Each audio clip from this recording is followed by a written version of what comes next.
世界维吾尔大会主席多利坤艾莎周五在东京呼吁日本政府不要只是做出一些空洞的承诺，而是应该采取一些具体行动来制止中国的侵犯人权行为。这名维吾尔族人权活动人士表示，他到日本会见了日本国会议员，并敦促日本政府推动联合国人权理事会就中国迫害维吾尔族和其他穆斯林的行为展开辩论。艾莎告诉媒体，日本在人权问题上只是提出倡议，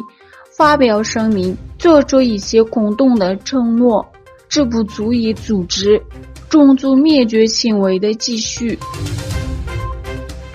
在日内瓦举行的联合国人权理事会第51级会议上，中共政权从东突厥斯坦带来的所谓维吾尔代表被迫就该地区的人权问题进行中共宣传。据悉，包括新疆人大常委会委员邵凯提一名在内的一些所谓维吾尔族证人，在联合国人权理事会第51级会议上以东突厥斯坦代表身份介绍中国的人权发展。他们在讲话中试图掩盖针对居住在该地区的维吾尔人的系统性种族灭绝，并赞扬中国共产党和该地区的人权状况。他们还指责联合国人权商务高级专员最近发布的关于维吾尔人人权状况的报告充满虚假事实，并称东突厥斯坦的人权受到中国法律的保护。过去几个月，在东突厥斯坦各地实施的所谓清零封锁使当地居民挨饿。近日有报道指出，伊能等地已有12人死于饥饿。社交媒体上有报道称，东突厥斯坦某地区许多人死于消毒剂中毒。自由亚洲电台记者通过电话采访证实，和田地区皮山县一社区委员会确认有13人中毒死亡。自入侵以来，掠夺东突厥斯坦资源的知名中国政权为了解决能源危机，已经开始建设第4条流线管道。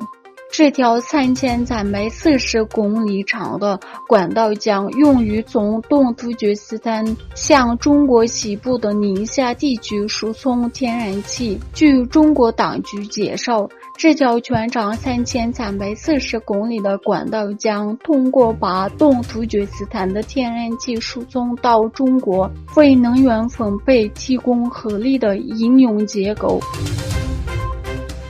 土耳其的维吾尔人在伊斯坦布尔举行示威，抗议印度尼西亚政府近年来将3名维吾尔人引渡到中国，举着印有把一个穆斯林送到法西斯中国就像是故意杀了他的标语派的维吾尔人聚集在印度尼西亚驻伊斯坦布尔领事馆前，抗议该国政府将维吾尔人引渡到可能面临死亡威胁的中国。